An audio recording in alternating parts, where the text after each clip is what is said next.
Now for our story. It was early evening. Aunt Mary's niece, Peggy Douglas, had spent the afternoon with a friend from her high school days, now a happily married young woman and the proud mother of a new baby girl. The two young people had talked over old times, laughing indulgently at their adolescent joys and sorrows, which now, a few years later, seemed so long ago. As he drove home, Peggy was still in a cheerful, reminiscent mood. But as he turned into the little drive which led to the Lane farm from the main road, a car pulled away from the house. As it passed her, Peggy recognized the car with sudden alarm. It was Dr. Lewis's. Something must be wrong.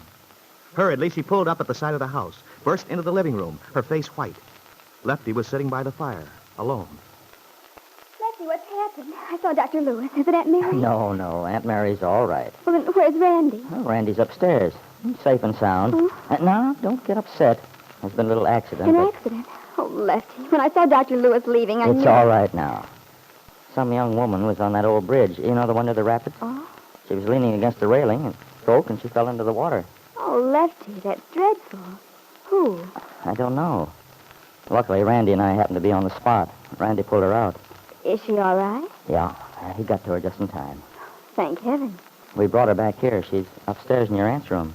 Well, how is she? Dr. Lewis seems pretty sure she'd be okay, at least physically. How did you get her all the way home from the falls? Randy stayed with her, and I rushed back here and got the truck. Oh. It's so cold tonight. That river must be icy. According to Randy, it is. But we made a fire, and that kept him from freezing till we got back. Is Aunt Mary with her now? Yeah, and Dr. Lewis thought she oughtn't to be left alone. Oh, no, she shouldn't, I'm sure. I wonder what she was doing down there all alone. So do I. Haven't had time to check with Randy yet.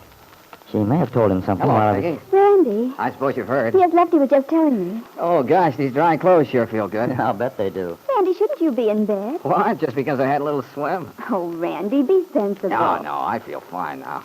Except that I'm powerful hungry. Well, I only hope you don't catch cold. Oh, don't you worry about me, Peggy. That ducking was a pleasure compared with some of the things I've done these last few years. I'll bet. They don't exactly coddle you fellas in the Marines, do they? Oh, brother. Hey, Mom still in with the girl? Yeah.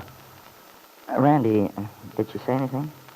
I figured she might have given some hint as to who she is or where she comes from while you two were waiting for the truck. No. Of course, I didn't want to pester her with a lot of questions.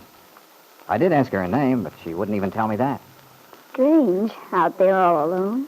I've been trying to remember if I've seen her around here before, but I don't place her at all. Well, then she's probably from out of town. Yeah, must be. Wonder what she's doing in Wakefield. Well, Aunt Mary may find out.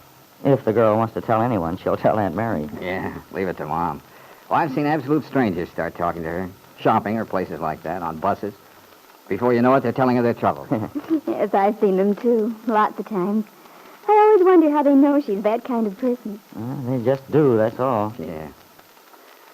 Well, the only impression I got was that this girl is awfully unhappy about something. Oh, what a shame. Lefty says she's young, too. She is. And quite beautiful. Well, I only hope Aunt Mary can win her confidence so we can find out what's the matter and try to help her. Yeah.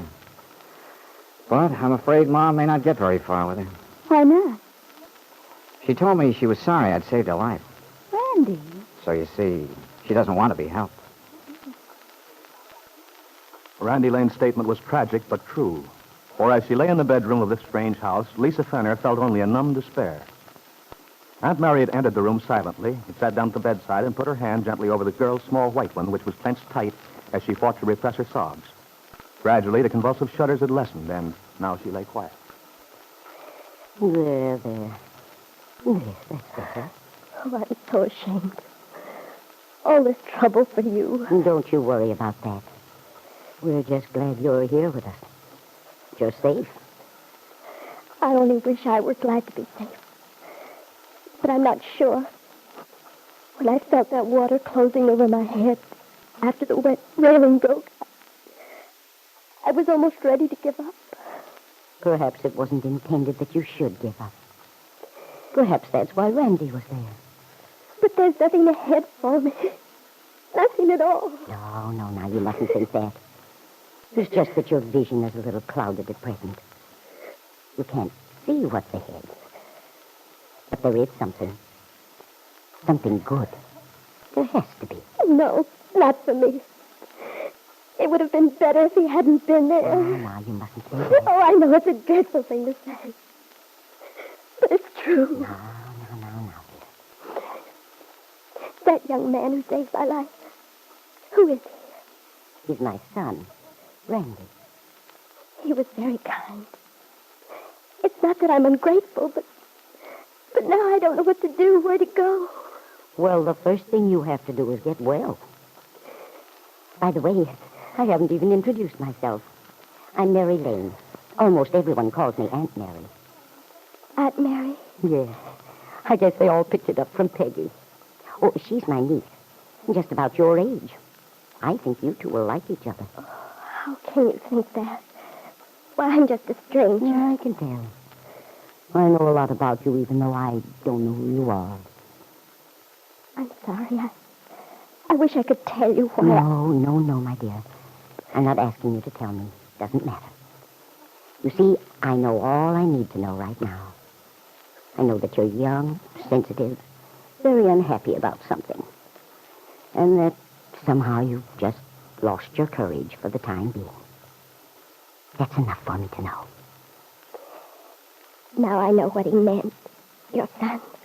Randy? Yes. We were sitting by the fire afterwards. He told me he was bringing me home. When I told him I couldn't go to his house, that I was a stranger, he said, "You won't be a stranger to my mother." Randy knows how I feel about people because he's very much the same way himself. He was very kind. I must thank him.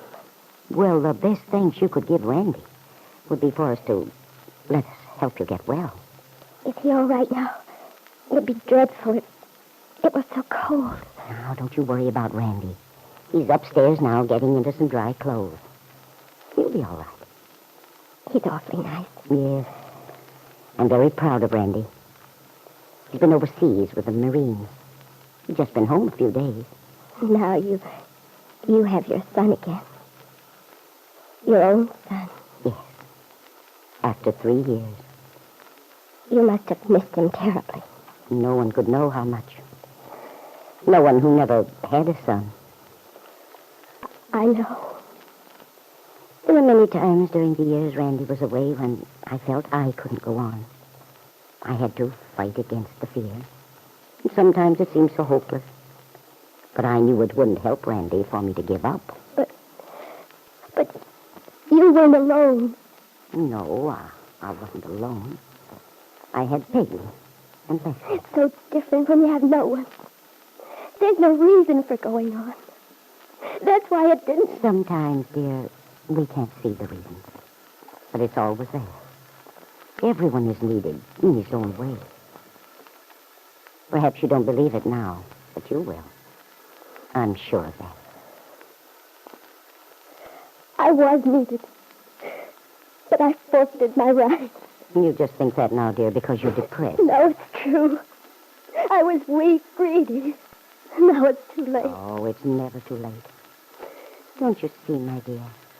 The fact that you acknowledge your mistake Oh, is the... but I can't go back. Make things right again. I was responsible for a life, and I failed. So what does my life matter? Since I failed that other one. Aunt Mary saw the girl's eyes fill with tears. She wondered anxiously what the young woman meant. Responsible for a life, she'd said, and she'd failed. Well, Aunt Mary thought she must be patient. Let the young woman tell her story when she was ready. And if Lisa Fenner does tell her story, does confide in her, Aunt Mary may have the solution to Bill Meade's tangled life, may put an end to Kit Meade's scheming.